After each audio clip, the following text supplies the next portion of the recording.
Почитувани граѓани, политичките партии кои се дел од власта, за жал функционираат по принципот секој ден нов коруптивен скандал. Па така СДСМ корумпирана треба да биде новиот слоган со кој оваа политичка партија ќе излезе на следните избори.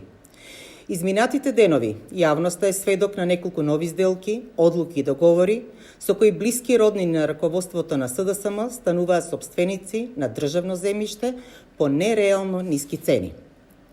Одлуки кои паѓаат на товар на граѓаните и кои во исто време нанесуваат значителна штета на буџетот на Република Македонија.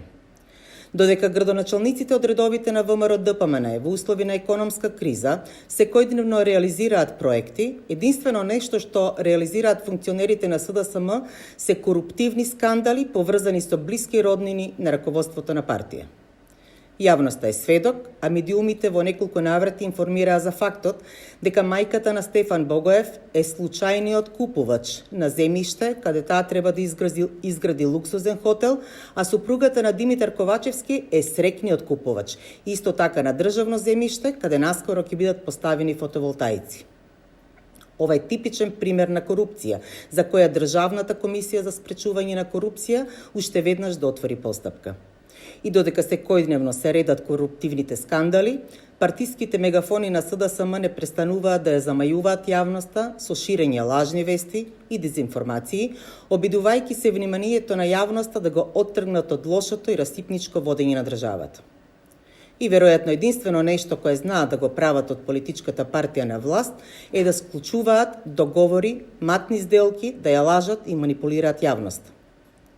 Последниот во низата вакви обиди е пласирањето неточни информации поврзани со деталниот урбанистички план во делот на селбата Лисиче, кој напротив се реализира целосно транспарентно и во согласно со законите и кој решава сериозни урбанистички проблеми на голем дел од жителите на овој дел од аеродром.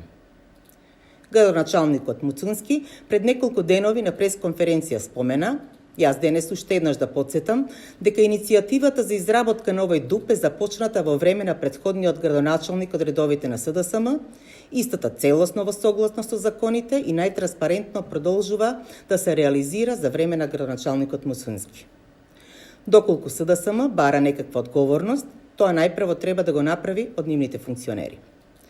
Затекнати од фактот дека се решаваат проблемите во аеродром, веројатно тие очекуваат во Лисиче да никне хотел како тој на мајката на Стефан Богоев или да се постават фотоволтаици како тие на сопругата на Димитар Ковачевски. Веројатно, во тој случај тие ќе дадеа поддршка за завршување на овој проект. Наводната бетонизација во Лисиче за која тие се загрижени е само блеф, односно начин преку кој тие се обидуваат да ги забетонираат своите позиции во низата коруптивни сделки. По завршување на законски предвидената постапка, граѓаните на Лисиче ќе добијат детален урбанистички план, кој ќе бидат внесени голем дел од нивните забелешки и ќе ги реши голем дел од локалните урбанистички проблеми со кои тие се соочуваат. Токму решавањето на проблемите и развојот на општината се приоритетите на актуелното раководство на општина Аеродром. Додека СДСМ се занимава со ширење неточни информации, ние сме цврсто посветени на процесот на реализација на проектите кои ќе значат поубав аеродром. Само еден од примерите за тоа е почетокот на активностите на новиот парк Радост, локација во урбаното јадро на општината, каде наместо 3 градежни маркици деновиве никнува парк од 6000 метри квадратни. Деновите од владењето на СДСМ во Република Македонија се избројани и ќе завршат на ист начин како што заврши нивното владење во аеродром. Изборите се место на кое граѓаните ќе дадат поддршка за проектите и развојот кој ги промовира ВМРО-ДПМН наспроти лагите и неточните информации кои СДСМ секојдневно ги пласира во јавноста. Ви благодарам.